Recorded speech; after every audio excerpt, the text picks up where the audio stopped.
Good morning, Knicks Nation. Today is Tuesday. It's the 20th day of September 2022. It is going to be the first day of autumn tomorrow, basically. This is the last day of summer. And I hope you enjoyed your summer, and I hope that this morning finds you safe and healthy, and that the needs of you and your family in terms of food, shelter, clothing, as well as health are being met today.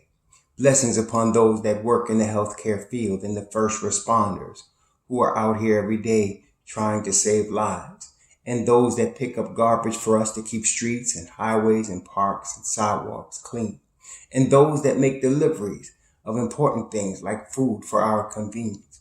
Double blessings on the men and women who are trying to help rescue, deliver, and recover the teenagers and children who are the victims of child molestation and pedophilia.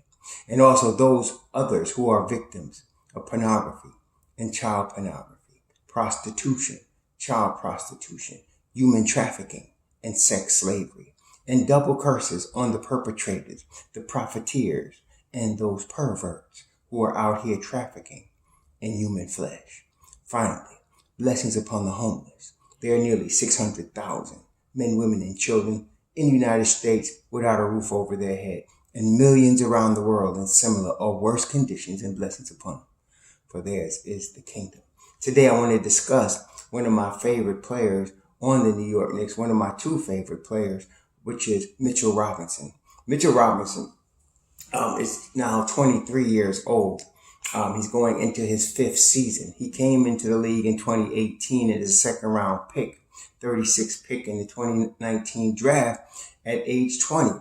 And all of that time, he was a raw talent. He was actually one of the ESPN top players coming out of high school in Louisiana. But because he could not get his college situation together, in other words, he was going to one college, he decided not to. He was going to go to another college, he decided not to. Then he decided to work out on his own and prepare for the draft, and that dropped his stock. So that's what happened. So he was a raw talent, and he still is, in a sense. He's matured a lot over the last 4 years in sense of foul trouble. In his first 2 years, just like any athletic five, which most people still don't get, any athletic five is going to be in foul trouble in their first 2 years in the NBA. Sometimes their first 3 years. And so it's because there's a lot of touch fouls. That they jump a lot trying to block shots. And so those things, then of course there's the speed of the game in and of itself, having to keep up with that. And so there's a big adjustment. The two positions, in my view, that are the most difficult to transition into in the NBA are the point guard position and the five spot, because of those things that I named. The point guard position, because they have to see the floor. The floor is moving much faster than it did in any other game in their life, as well as control the offense, as well as see opportunities, as well as know where everybody's going to be on the floor at all times, offensively and defensively. That's what makes the point guard spot so important. And the five spot is important because they anchor the defense. They call out defensive plays. They call out movements on defense. They must keep up with the speed of the game. They must anticipate plays on the defensive end especially. And so, again, it's a difficult spot to learn. Mitchell Robinson comes into the league with all of the physical talent, long wingspan, 7 feet tall, athletic ability to run the floor, but just needed development, basically. So he came in his first 2 years in the league.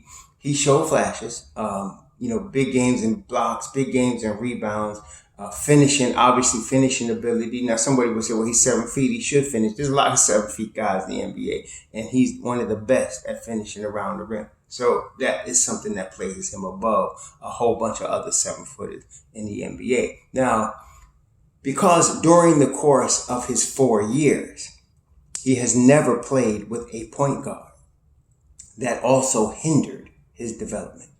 And in his first 2 seasons, his first 2 seasons in the league, he didn't really have a defensive-oriented coach.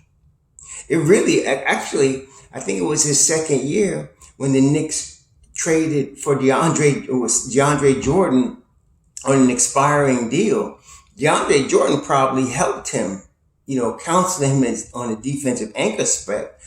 more than even the coaches that was on the team at that time. But then Tom Thibodeau came, and Tom Thibodeau is defensive oriented.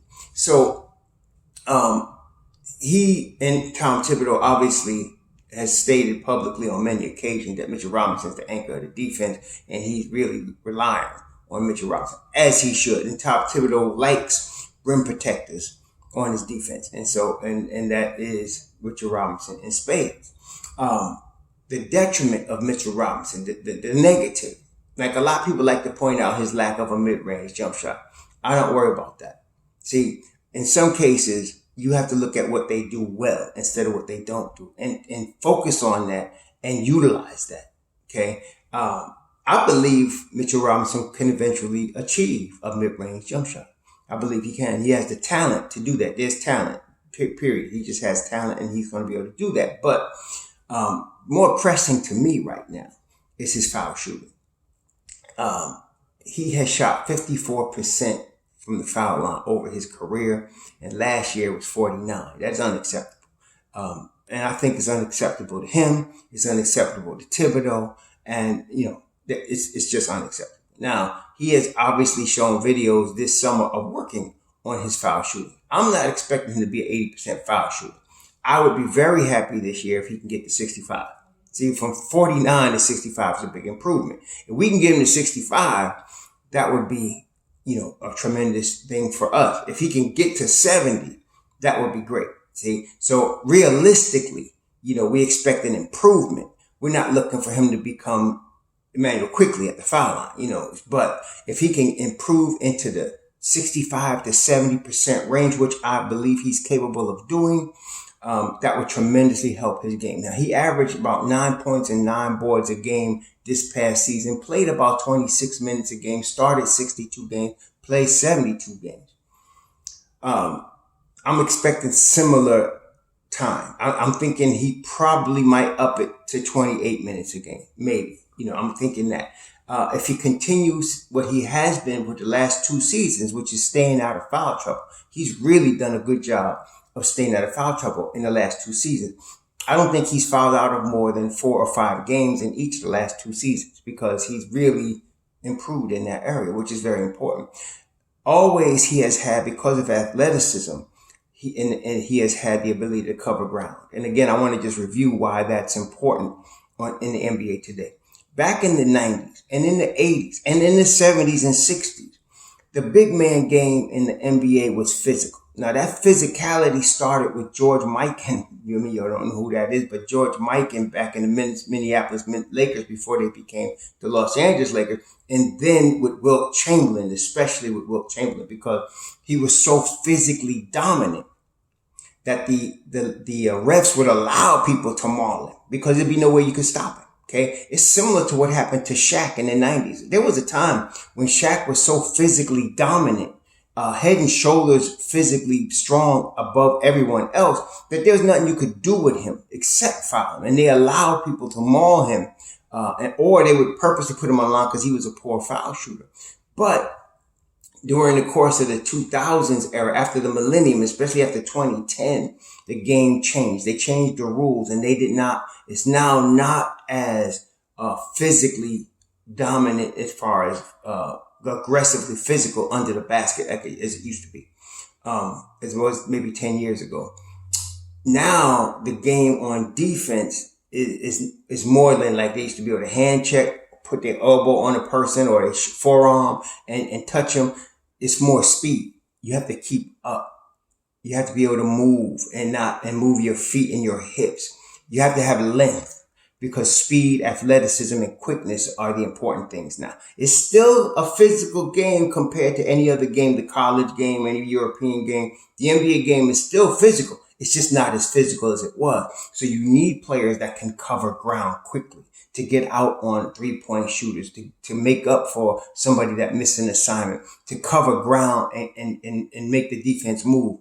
And that is a Mitchell Robinson strength. Okay. So he can cover ground just about as fast as any 5 in the league. He can do it. I mean, I don't know, maybe Capella. There might be 1 or 2 guys that can cover ground on the defensive end the way Mitch Robinson can. But he's in the top 3 for sure in that area. And because of his length, it allows the Knicks to be able to take more chances on defense and be more aggressive at the point of attack. Our problem has been we have not had that at the point of attack, whereas people were just going right through the lane, coming right through. And Mitchell Robinson was stuck having to guard two people, right? And there was nobody rotating, So with that, which is why I insist, and I believe Tom Thibodeau is going to insist, that Fournier will not start this year because he is not that guy to cover ground on the defensive end. He's not good at rotations, okay? He's good at covering passing lanes from the weak side. Fournier is, and he can help out on the weak side sometimes. He does that. But overall, he is not good at getting back and rotating, whereas Quentin Grimes is. So last year, as far as a team defense, the Knicks averaged about 110 points a game, and they gave up about 110 points a game. It was almost dead even in terms of what they gave up and what they scored. I think it was negative 0.1 was the difference. And that was with Kemba Walker and Evan Fournier many times paired in the backcourt, making us very weak from that situation. So if you strengthen that part and you then add a Mitchell Robinson, now, you're going to have a way better defense. I'm expecting the Knicks to be at least like 2 points better. I'm expecting more like a 112, 110 or 114, 112. 2 points better offensively than defense. So I'm expecting their defense to improve by that. I'm expecting them to be a top 10, top 5 defense this year. I'm expecting that from them. If they start in Quentin Grimes, I'm expecting that. So we'll see what happens. And that also, again, Mitchell Robinson plays a major role in that, because if now you have a Quentin Grimes riding a guy, into the corner or into the lane, or he gets into the lane. Now Mitchell Robinson didn't have to go that far to guard his man and help Grimes, and Grimes will recover. See, so that's what we're talking about. So, with that in mind, I'm expecting 65-70% from the line for Mitchell Robinson, playing with a real point guard in Jalen Brunson. I'm expecting a 12-point per game average. I'm not saying he's going to average 15 or 20. I'm thinking 12. And when you add a Jalen Brunson, who's a threat, you add a Grimes, who's a threat. If RJ, which I believe he will, is not a big if that he's going to take that next step into that 22-point per game score on more efficiency. Now you have to watch Mitchell Robinson. One of the things about him, he's one of the best offensive rebounders in basketball. Period. He's top 5 in the NBA as far as offensive rebounding. There's not that many centers. He might even be top 3 as far as offensive rebounding. What does that mean? That means that if you do not have 2 bodies on him on the offensive glass, he's going to get that basketball and he's going to flush it on you. Okay. So that's why it becomes better for him when you have a Jalen Brunson who draws traffic. When RJ does take that next step, who draws traffic, if Quentin is knocking down his threes, and then if you either get a motivated Julius Randle or Obi Toppin, you got to watch Mitchell Robinson, okay? Because he will destroy you on offensive glass. That alone, to me, brings him up to 12 points a game. Between that and the improvement on the foul shooting, he goes from 9 to 12 points a game. Because I'm expecting to hit another free throw or 2 a game. Plus, he's going to get a couple more lobs from the point guards that we now have. And I'm expecting about 12 points a game. I wouldn't be surprised if I went a little higher than that. But I'm looking at 12 points a game, 12 rebounds a game. 12 and 12 for Mitchell Robinson. And that being the case, with him anchoring the defense, that would be plenty good enough. I'm expecting, though, about 2 blocks a game. Okay, he hasn't been going for the blocks the way he did in the first 2 seasons, avoiding foul trouble. But with a better defensive unit around him, he becomes more dangerous, in period. And so I'm expecting him to get about 2 blocks a game. So you get 2 blocks a game, 12 points, 12 boards, 65% from the line. And you're playing around an improved Knicks squad with Jalen Brunson at the point guard. I'm expecting good things. And it doesn't sound earth-shattering, those stats, but if you have a defensive ace, an anchor, that makes a huge difference. That makes a huge difference. Matter of fact, let me look at Clint Capella. I'm expecting more like a Clint Capella situation, to be quite honest with you. Let me pull up Clint Capella because I'm expecting that to be more like Mitchell Robinson's norm now.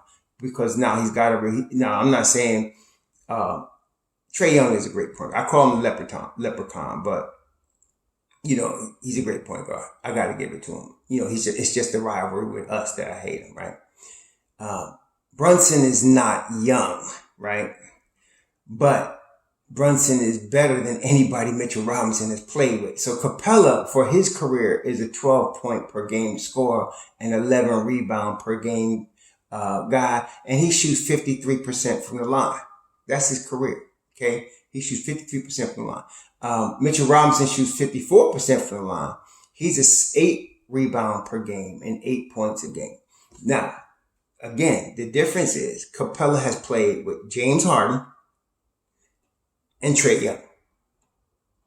And if you don't think that makes a difference, I can't help you.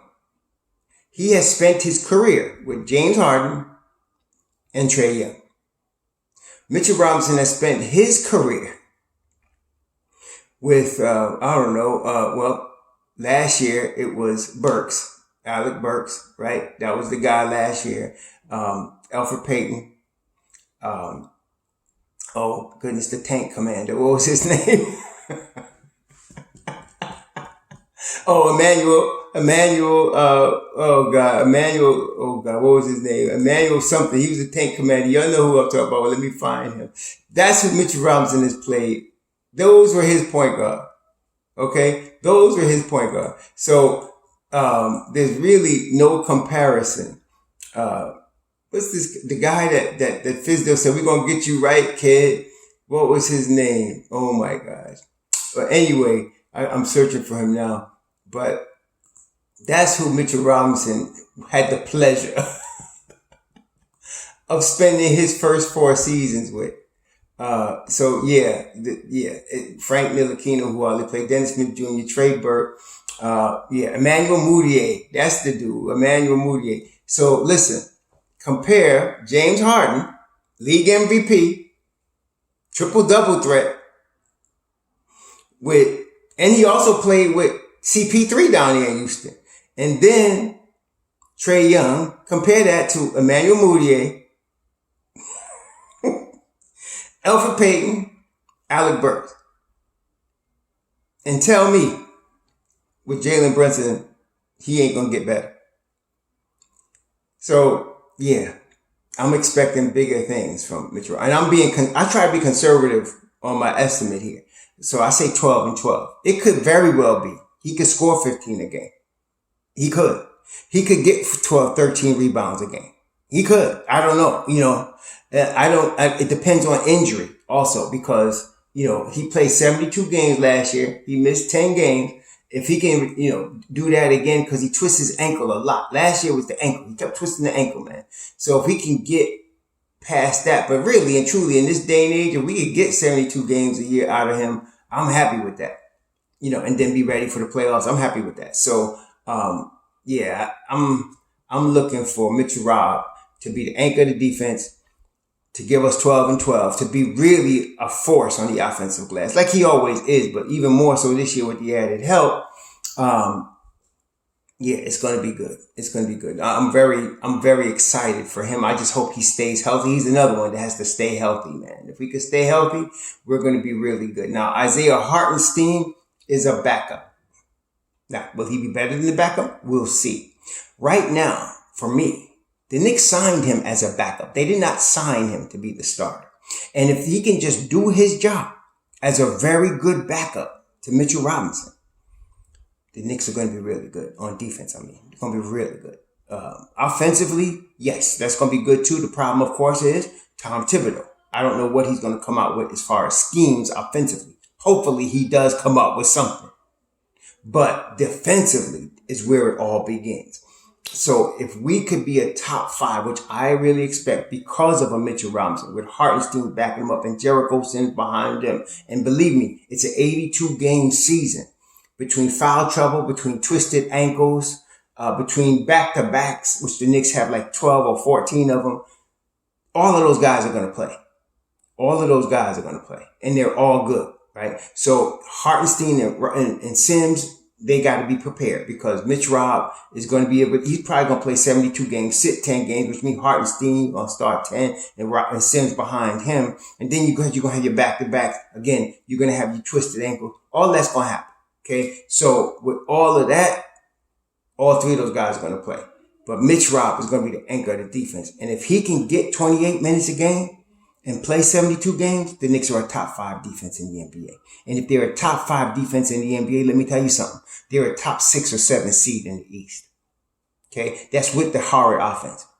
But I don't expect the offense to be as horrid, even if Tom Thibodeau doesn't have any schemes or any imagination at all, which he doesn't.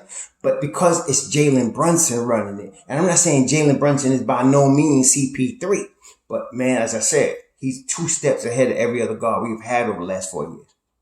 And because he'll be running things, I think we'll be in better shape. We're not going to be in unless, like I said, if Tibbs adds some schemes to his game, if he gets some off-ball movement from Julius Randle, if he gets the ball in RJ's hands more and JB's hands more, and Quick comes off the bench and does what Quick does, and if Obi comes off the bench and does what Mobb Deep does, we're going to be pretty good. We're going to be pretty daggone good, man. I don't care what anybody says. And you already got people, listing Brunson as the 21st best point guard and the Knicks and blah, blah, blah, blah, blah, blah. Hey, listen, should this really surprise us? We talked about the history of Knicks hate, where it comes from, how it started. We talked about that. Should this all really surprise us? Especially now. Now, here come training camp, right? It's going to be interesting to see how media is treated. Like, are they going to allow all media in? And when they do, the questions are going to come about Donovan Mitchell. And I'm going to tell you right now, nobody's going to answer those questions. They're going to sideswipe them questions. I don't know nothing about that. I have no idea what blah, blah, blah, blah. I don't pay attention to that. We're focusing on the season. That's what you're going to hear. And then you're going to get the backlash from people in the media. Knicks didn't answer any tough questions. They were, so the hate is already on, y'all. So don't listen to all of these so-called beat writers and platforms that try to be negative on the Knicks. We're going to be pretty darn good, especially if Mitchell Robinson can stay healthy and Jalen Brunson does Jalen Brunson. We're going to be pretty darn good, man. So, I'm looking for a top 5 defense in the East. I'm looking for MitchRob to be 12 and 2, 12 points, 12 boards, 2 blocks a game, 65-70% from the line, which would be a drastic improvement from him. Or we could get those numbers from him and he can give us to 28 minutes. I'm thinking he's going from 26 to 28 a game. If he could do that, we're going to be pretty daggone good, man. Pretty daggone good. So next week is training camp. I know we're all looking forward to it. It's going to be here before we know it. First game, October 4th, preseason game. Looking forward to that. This is all going to be good, man. So, hey, it's Tuesday. Please be safe out there, Knicks Nation. Enjoy yourself, but be safe. It's a dangerous world we live in. Watch your back. Shalom.